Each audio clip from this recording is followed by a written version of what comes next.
Hi guys, welcome to another episode of Mentor H Pacific. I don't know if you can see where we're at, but we got some of those flyers there in the back of a couple of music videos that was good. And this is JED, man. How's it going, man? Once again, I'm your host, Alvin Songa, and we're going to be talking with JED today, man. Thanks for being on the show. Hey, thank you for coming here. Thank you for coming through. Make yourselves at home. Yeah. Got my coffee, so yeah, let's chop it up. It's good, man. So, I want to share one thing that most people might not know about you. Like, in terms of my artistry, or just one random thing? Random. Let's go as random as possible. Well, I used to wear braces, and I guess it's kind of odd because I rap and there's so many things you're doing with your mouth in terms of like, you know what I mean, in terms of just like rapping and all of that. So it was tough being in the music scene, and I had braces, and whenever I perform, I'm spilling all over the place. But I'm so glad that I don't have braces. Oh, man. So. I used to have braces. Well, how long did you have braces for? Let's see that one. Oh man, I had braces for 8 years. 8. Yeah, I was not disciplined when it came to the rubber bands. When it came to even my retainers, I'm not even that disciplined. But I gotta start. I gotta start before they start shifting. I stopped wearing mine. My teeth shifted back already. But I just thought it was natural now.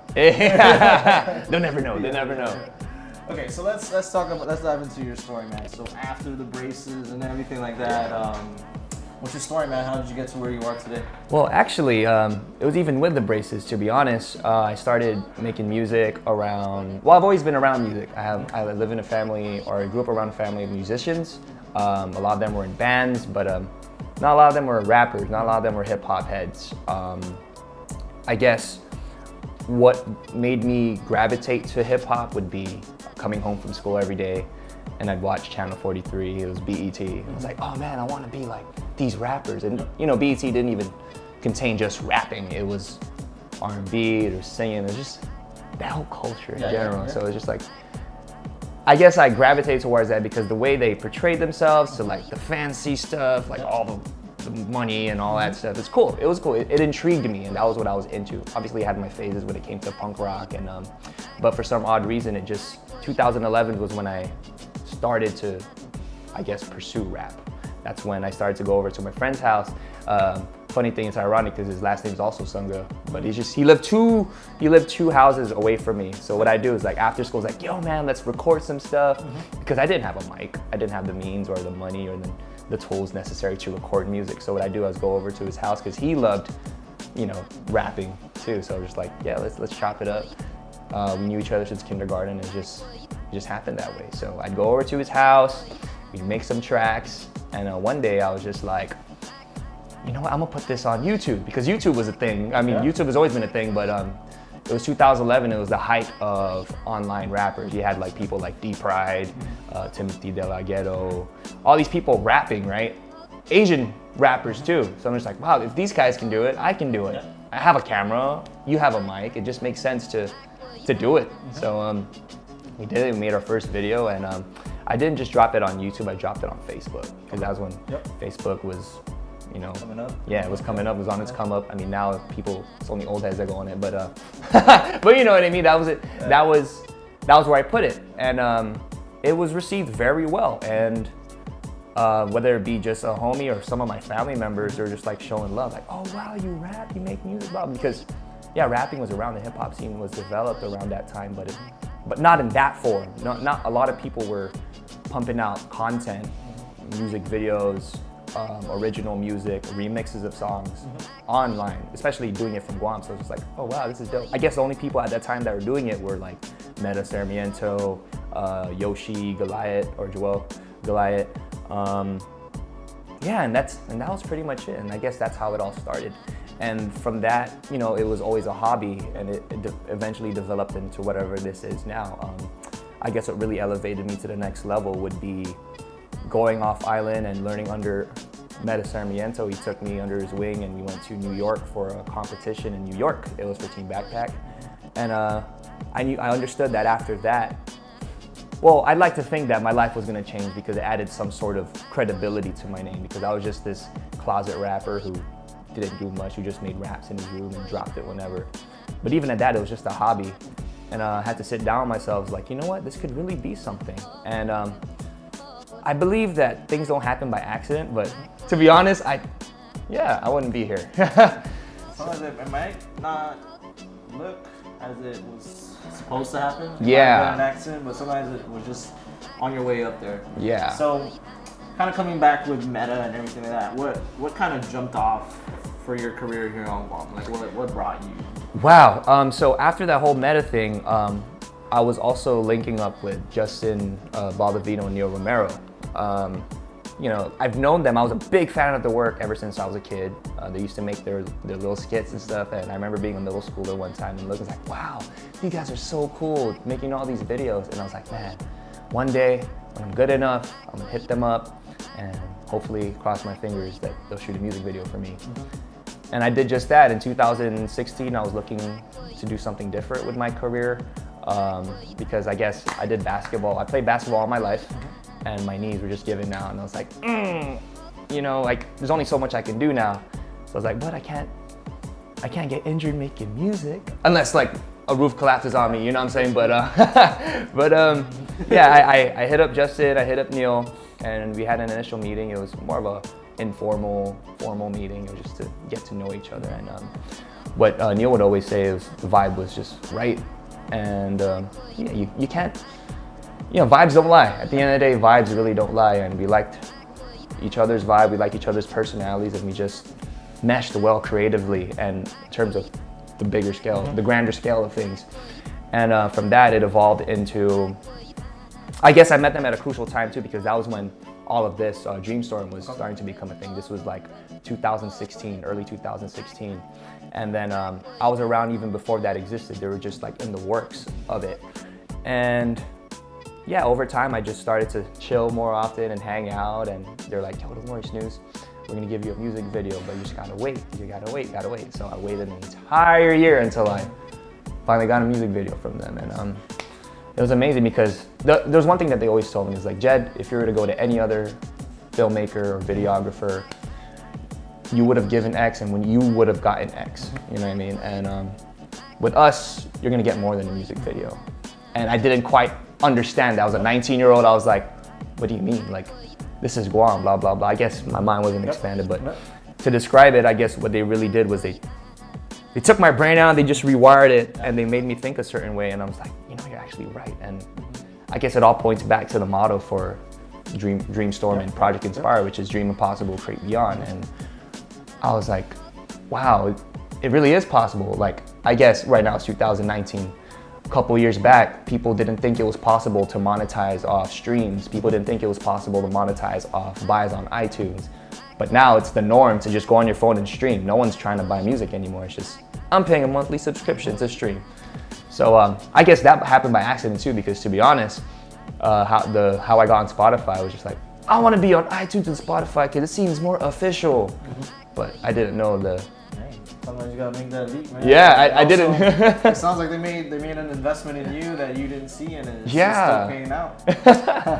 Okay, so all of that's great, uplifting story, but you know, there's always gonna be ups, and then you're gonna have your downs. Yeah. Let's talk about, you know, if there were any struggles that you might have had along the way on this journey. Yeah, man, there's a bunch. I guess too, last year or 2018 was a learning curve. You know, just losing a close homie of mine, losing someone I considered a mentor, and then understanding that, you know, I can still, because he was the reason why I'm doing this. You know, one of the main reasons why I'm doing this. But I guess 2018 really taught me to, it taught me a lot of things in terms of my art, who I am as an artist, what needs to be done, what are my capabilities. Because prior to that, just me being them under the wing, I was always under someone. But I guess 2018 really opened the doors for me to think for myself as an artist, because 2017, 2016, when I was with Justine and Neil all the time, they would always point me to a certain direction. Do this, do that. Not in a demanding way or anything like that, more so it's like they're trying to put me in a better position. And I guess, yeah, losing Justine really forced me out of my comfort zone, and it forced me to grow. But I understand that, you know, the people who need to grow grew. So that was, I guess, 2018.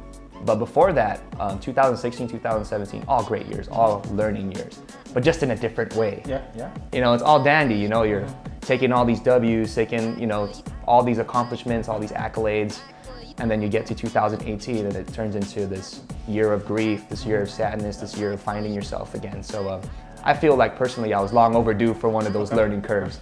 So I guess the last learning curve I had was 2015, where I almost tore both my ACLs twice. So I was like, man. And I was doing Guam team basketball at the time, or the junior national team for Guam. And you know, my knees were giving out. I was like, man, I'm still young and this is happening. It's like, man, I don't want to chance this anymore. If I'm not getting paid for it, if I'm not doing anything, you know, that's gonna help better myself other than the whole pure passion for it, then, you know, I don't want to do it. And I figured out fast that, wow, out of all my hardships in my life, because I was raised by a single mother. So like, of all those hardships in my life, the one thing stayed consistent, and that was music. There was one thing that to take me out of my zone, not even just music, but writing in general. There was that one art form that took me out of my zone and just kept me in this safe place. I just write my life away. I just write everything, whatever's on my mind. And I guess that's why I gravitated to hip hop, gravitated towards the arts, because that was the thing that was consistent throughout my entire life.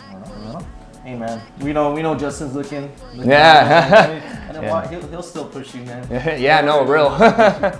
Okay, so you've talked about Justin, you talked about Neil, you talked about Meta, and I'm pretty sure all of these guys were your mentors. Yeah.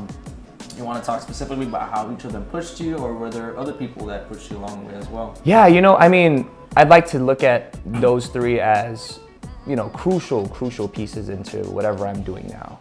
Obviously, I've met people along the way. The hip hop community is small, but at the same time, it's also big. You know what I mean? You work with people and you tend to figure out like, maybe I don't vibe as well with this person, or maybe like their work ethic's good, but I don't quite vibe as well with them too. But with these guys, with Meta, with Project Inspire, for some reason, just divisions and our morals and how we looked at things just, you know, it really encompassed what I wanted to be as an artist. It really encompassed who I wanted to be as a person. So I was like, yeah, I guess, yeah, it's really those three. It's really those three. And everyone in the company, like JED, so many people. Yeah. It's hard to really pinpoint who's the true influences other than those three. Oh yeah, so man, you have a lot more than what people are looking for. So some people are looking for one, and you got these guys three. Yeah, yeah. Okay, so let's think 10 years back. Yeah. And I know what year was that? What year was that? 2009. 2009. 2009. Okay, sure. I was 2009, and it might have been like the start of your career where everything's kind of about to transition. If you were to give yourself some advice, one or two tidbits of either how to, you know, either stay in the lane or, you know, keep pushing things forward, what would you have told yourself? I would tell myself what I would tell myself 10 years ago. Just trust the process. Be patient, and when the opportunity is there, go for it. Never shy away from opportunity. What JD will always say is luck is when preparation meets opportunity. Prepare. For instance, right, I'll use a good example. For preparing for a performance. You're gonna perform how you rehearse. So like if your rehearsal is only like an hour before showtime, it's gonna show. Nonetheless, no matter how talented you are, it's gonna show some way, shape, or form that you didn't rehearse as well. So I guess life is just one big rehearsal and repetition. So whether or not I guess to be the very best, it's just rehearsal, repetition, and trusting the process, because your opportunity could come tomorrow. Your opportunity could come 10 years from now. But you gotta prepare yourself. You gotta be ready. So I would tell myself 10 years ago, from 10 years ago, hey, just trust the process and keep working hard. That's it. Okay, so let's give advice for, you know, some of the people that are watching. Yeah. Let's say they're coming up, trying to put their careers out there and really like put a mark on it. Yeah. Like what would you tell them? Like, you know, especially for the scene here on Guam. Okay, for sure. For all the upcoming artists. Yeah. Okay, so in terms of my field, to all you upcoming rappers out there, all I'm trying to say is just do it for the love of it. It all starts with love. It all starts with passion. It all starts for a drive to do it. And you know, I understand that this term clout chasing, right? You're on Instagram all the time. You see all these people with likes. You see all these people with cool things, and you see all these people getting love. All these other rappers getting love. But you know, I look at Instagram and social media as things that, it's a show, you know, it's a show. You only show the highlights of your life, but they don't show things behind the scenes. So never get discouraged. If you see like, oh, I've been working so hard, but why is this guy getting all these opportunities? Again, it all points back to trusting the process, trusting you as an artist, your abilities, your individual abilities, what you bring to the table, and I guess bettering that. So if you consistently stay doing those things and you just love what you do, everything will come after, because popularity, money, fame, all that stuff is a byproduct of the real goal, which is to make cool stuff and be an artist and love what you do. So understand that for sure. Yeah. Okay, so kind of, I want to pick your brain on this part a little bit. For sure. So I've talked to a couple of artists and they noticed that the art scene is starting up. So like Gax and all the other artists. The art scene. What do you think like music is on Guam? Like where's that coming from? I know we have this like, you know, this island vibe. Yeah. But like, you know, I think I see a diverse like mixture of so things coming out now. I guess, okay, well right now there's a lot of bands, you know, big shout out to Binary Sunset, they're bringing the band scene together. Big shout out to, well, reggae has always been consistent throughout like, since God knows when, but because it's an island, obviously we listen to reggae. For hip hop, it's fairly fresh. I mean, there was my OGs and like people like Island Tribe, people like Sick Mind Entertainment, you know, they're the hip hop heads before me, they're the MCs before me. But to describe the scene, I guess for hip hop, it isn't as developed yet. Personally, it isn't where I feel like it should be in terms of the ranks, because, you know, when you think of it, you listen to the radio, you look at the Billboard top charts, you know what I mean? What's at the top of the charts? What kind of music is at the top? I guess the growth of hip hop in general is so exponential in such a short amount of time. It's like, it's only a matter of time until Guam catches on. And I guess I feel good. I wouldn't like to say I'm spearheading that division of hip hop, but I feel like I am, because, you know, I'm trying to find different forms of income of it. I'm trying to just push the barriers. And yeah, I guess the current state of the music scene is very diverse, but there's a place, time and place for hip hop. You're not gonna be at a bar and there's an MC spitting bars. Not everyone's gonna vibe with that, but you will go to a bar like Lifehouse or CBN or Cowboy Ninja, and you'll have a band playing, because it's like, oh wow, that's the norm. Hip hop, it's very niche. There has to be a specific time, specific place, specific setting for hip hop artists to thrive. So maybe that's why I guess hip hop artists, younger hip hop artists, or people even pursuing hip hop in general get discouraged, because there isn't enough opportunity. It's either you create that opportunity for yourself, or opportunity is there, it's present to you right now. Yeah. Where do you see yourself and this hip hop culture on Guam looking like? Man, it's a lot of weight on my shoulders, right? Because I guess I like to put myself the tip of the spear when it comes to the hip hop scene. But I also like to I like to take myself out of the hip hop scene and just music in general. I guess the only way we're all gonna thrive, because Guam's so small, you know, it's, yeah, we're gonna always have these subgenres, different types of genres all over the place, but I feel like if we're really gonna get somewhere in terms of the Guam music scene, we just have to do collaborations together, you know, because granted, right, if I do a collaboration with the John Dang Show, theoretically, right, people listen to reggae will end up listening to me, and people listen to hip hop will end up listening to them, and then, you know, it's just cross promoting. And I think 10 years from now, if we just keep doing that, or if we start now and then 10 years from now that's the norm, 10 years from now that's the norm, then maybe we can start to see, you know, more progression in terms of the music scene here. Definitely, I like that. I like that picture, man. Yeah, we're gonna it's collaboration, you know. The collabs, kind of what we're doing right now. Because it's crazy, right? Like Guam is a population of 170,000, and it's not just the people living here, but people who left off island of Guam. But for some reason, like a lot of my listeners, to be honest, are like people who left Guam, is like, and they just want to show some love. You know, you look at companies like Opaque or Crowns, you know, it's like a lot of their market is people who are off island trying to rep hard. So I think if we as a music community can, you know, get that formula but apply it to the music, it's a no-brainer, man. Agree with that. Yeah. All right, guys, we're gonna thank Jed for being on the show today. Once again, this is Mentor Asia Pacific. I'm Alvin Sangam. Hey. And we're gonna sign out. Thanks, brother. Thank you for having me, man. See you guys next time. Peace. Thanks guys for tuning into Mentor Asia Pacific. Once again, I'm Alvin Sanga. Check out all our social media that's going to be linked down below. Stay tuned, more mentors are to come. We're going to be releasing a mentor every week. And please leave a comment down below for any mentors that you'd like to be featured on the channel, any business professional, entrepreneur, or anybody that you believe is inspiring and can provide to be a mentor for the youth of Guam. Until next time, thank you very much. Sanga out.